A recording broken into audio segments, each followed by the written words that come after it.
Hi అండి. అందరూ ఎలా ఉన్నారండి? బాగున్నారా? నేనైతే చాలా బాగున్నానండి. ఈరోజు ఎంతో డిఫరెంట్ స్టైల్‌లో సొరకాయ దోసలు, పుదీనా, అల్లం చట్నీ అయితే చేశాను. చాలా కమ్మగా, చాలా టేస్టీగా, చాలా క్రిస్పీగా వచ్చినియి. మనం ఎంత పలచగా కావాలంటే, ఎంత క్రిస్పీగా కావాలంటే, ఎలా నచ్చితే అలా చేయొచ్చండి. చాలా బాగా వచ్చినియి. పుదీనా, అల్లం చట్నీ కూడా మీరెప్పుడు చేసుండరు. ఈ స్టైల్‌లో ఒకసారి ట్రై చేశారా అంటే మీకే అర్థమవుతుందండి. టేస్టు అద్భుతంగా ఉంటుంది. అల్లం, పుదీనాతో అయితే నేను ఒక్క దోస అయితే టేస్ట్ చేశానండి. బాబోయ్! నేను ఇంక చెప్పలేనండి. టేస్ట్ అయితే అదిరిపోయింది. దయచేసి నా ఛానల్‌ని ఎవరైనా కొత్తగా చూసిన వాళ్ళైతే ప్లీజ్ అండి సబ్స్క్రైబ్ చేయండి, లైక్ చేయండి, షేర్ చేయండి, కామెంట్స్ పెట్టండి. నా ఛానల్‌కైతే సపోర్ట్ ఇవ్వండి. వీడియో అయితే స్టార్ట్ చేసేద్దాం. ఒక సొరకాయని 4 భాగాలుగా చేసుకొని, ఒక భాగం అయితే నేను తీసుకుంటున్నానండి. పైన తొక్క తీసేసాను. చిన్న చిన్న ముక్కలుగా కట్ చేసుకోవాలి. అసలు పిక్కలేమి ఉండకుండా నీట్‌గా కట్ చేసుకొని ముందుగా రెడీ చేసుకోవాలి. ముందుగా అయితే నేను నాటు పెసలనైతే తీసుకున్నాను. ఈ నాటు పెసలు ఏంటంటే నేను తీసుకున్న గ్లాసు పావు గ్లాస్ అండి. పావు గ్లాస్‌లో సగం పెసలనైతే ఇప్పుడు వేసుకుందాం. పెసలు ఏ గ్లాస్‌తో తీసుకున్నామో అదే గ్లాస్‌తో పచ్చి శనగపప్పుని తీసుకొని వేసుకుందాము. పావు టీ స్పూన్ ఉంటాయండి. మెంతులైతే వేసుకుందాం. మనం దోస పిండికి మినపగుళ్ళు తీసుకుంటాం కదా! ఆ గ్లాస్‌కి 2 గ్లాసులు చొప్పున రైసు. అదే టైప్‌లో ఇప్పుడు మనం పెసలైతే సగం తీసుకున్నాం గ్లాస్‌కి. ఆ గ్లాస్‌తోనే మనం మళ్ళీ బియ్యాన్ని తీసుకోవాలండి. శనగపప్పును కూడా అదే గ్లాస్‌లో సగం తీసుకున్నాము. అదే గ్లాస్‌తో మళ్ళీ బియ్యం కూడా పూర్తిగా తీసుకొని నానబెట్టుకోవాలి. ఇప్పుడు మనం తీసుకున్న ఐటెమ్స్ మొత్తం బాగా కలయబెట్టుకోవాలండి. బాగా కలిసేటట్లుగా కలుపుకోండి ఒక్కసారి. ఇప్పుడు మనం తీసుకున్న ఐటెమ్స్‌లో వాటర్ అయితే పోసుకుందాం. ఇప్పుడు బాగా కడిగేసుకోవాలంటే ఒక 4, 5 సార్లు కడిగేసి మనం నానబెట్టుకోవాలి. ఉదయం చేసుకుంటే నైట్ నానబెట్టుకోవాలి. నైట్ నానబెట్టుకుంటే ఉదయం చేసుకోవాలండి.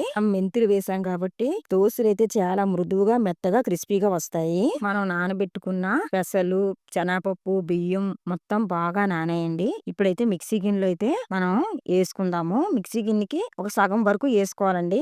ఎందుకంటే మనం మళ్ళీ సొరకాయ కూడా వేయాలి కాబట్టి మరీ నిండుగా అయితే మాత్రం వేసేయకండి. చూడండి సొరకాయ ముక్కలనైతే ఎంత సన్నగా కట్ చేసుకున్నానో. లేతగా ఉన్న సొరకాయ తీసుకుంటే చాలా బాగుంటుందండి. పిక్కలు మాత్రం అస్సలు ఉంచకూడదు. ఇప్పుడు మిక్సీ గిన్నెలో సొరకాయ ముక్కలనైతే వేసేసుకుందాం. 2 ఇంచీల అల్లం ముక్కను వేసుకుందాం. పెద్ద టీ స్పూన్ జీలకర్రని వేసుకుందాం. 4 పచ్చిమిర్చిని వేసుకుందాం. ఇప్పుడు సరిపోయినంత సాల్ట్ అయితే వేసుకుందాము. ఇప్పుడు మిక్సీ గిన్నెలో మెత్తగా మొత్తం రుబ్బేసుకోవాలి. ఇప్పుడు చట్నీ ప్రిపేర్ చేసుకోవడానికి పొయ్యి మీద అయితే కళాయి పెట్టుకున్నాను. పాన్‌లో 2 టీ స్పూన్ల ఆయిల్ వేసుకొని 2 టీ స్పూన్లు ధనియాలు వేసుకున్నాను. 2 టీ స్పూన్లు జీలకర్ర వేసుకుందాం. కలుపుకోండి. మంటను మీడియం ఫ్లేమ్‌లో పెట్టుకొని జీలకర్ర, ధనియాలని కాసేపు వేగించుకోవాలి. ఇప్పుడు ఎండుమిర్చిని ఒక 10 దగ్గర తీసుకోండి. మా ఎండుమిర్చి అయితే చాలా ఘాటు ఉంటాయండి. మీరు తినే కారాన్ని బట్టి ఎండుమిర్చిని అయితే యాడ్ చేసుకోవాలి. కలుపుకోండి. ధనియాలు, జీలకర్రతో పాటు ఎండుమిర్చిని కూడా ఒక 2 మినిట్స్ వేయించుకోవాలి. ఇప్పుడు మనం ముందుగా వేసుకున్న జీలకర్ర, ధనియాలు, ఎండుమిర్చి కాస్త వేగిన తర్వాత హాఫ్ కప్ అల్లం ముక్కని చిన్న చిన్న ముక్కలుగా కట్ చేసుకొని వేసుకుందాము. ఇప్పుడు మనం వేసుకున్న అల్లము మంచి అరోమా వచ్చినంత వరకు బాగా వేయించుకోవాలి. మంటని కొంచెం సిమ్ లోనే ఉంచుకొని వేయించుకోండి. ఇప్పుడు అల్లం కూడా మంచిగా వేగిన తర్వాత ఫ్రెష్ గా మా చెట్టుదైతే పుదీనా తీసుకున్నానండి. ఆ పుదీనా ఆకులు నీట్ గా కడిగేసుకొని వేసుకోండి. మంటని సిమ్ లోనే ఉంచుకొని పుదీనాను కూడా బాగా ఫ్లేవర్ వచ్చినంత వరకు వేయించుకోవాలి. ఎంకి పెళ్లి సుబ్బి సావుకు వచ్చినట్లండి. నాకైతే ఈ సబ్స్క్రైబ్స్ అయ్యారు. ఇతల ఛానల్ అయితే వదులుకోలేకపోతున్నాను. ఇతలేమో వీడియోస్ పెట్టలేకపోతున్నానండి. చాలా బిజీ అనిపిస్తుంది.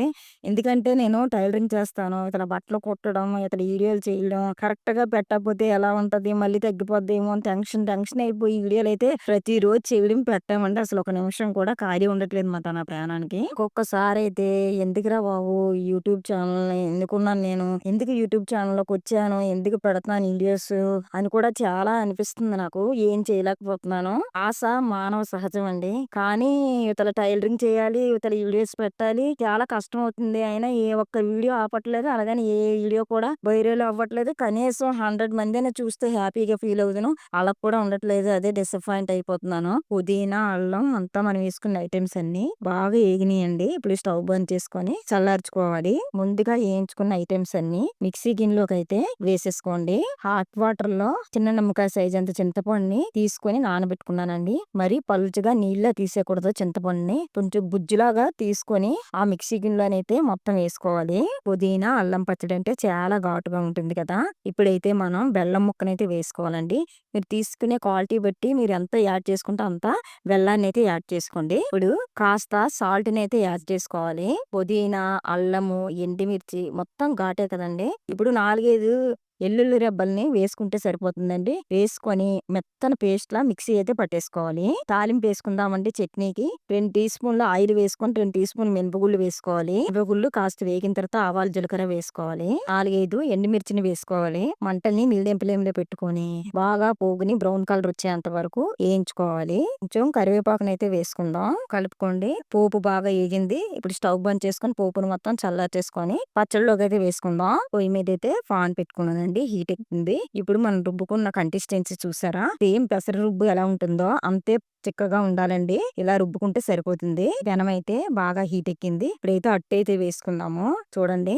ఇప్పుడు మనం ఎంత పలచగా కావాలంటే అంత పలచగా వస్తుందండి. క్రిస్పీగా వస్తుంది. బాగా మనం పలచగా చేసుకోవచ్చు.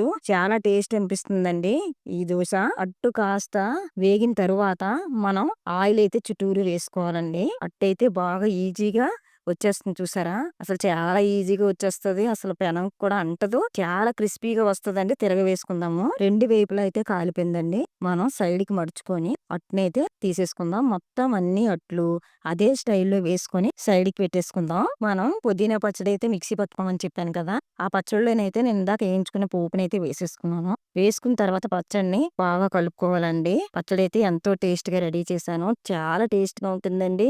ఈ ఆనపకాయ దోసలతో సూపర్‌గా ఉంటుంది. ఇడ్లీలోకైనా, దోసలోకైనా ఎక్సలెంట్ టేస్ట్ అండి. ఈ పుదీనా, అల్లం చట్నీ ఎంతో టేస్ట్‌గా ఉండే సొరకాయ దోసలు, అల్లం, పుదీనా చట్నీ అయితే రెడీ చేశానండి. చాలా టేస్ట్‌గా, చాలా కమ్మగా ఉంటది. మీరు కూడా ఇదే స్టైల్‌లో ట్రై చేయండి. నా ఛానెల్‌కి అయితే సపోర్ట్ ఇవ్వండి. Thank you.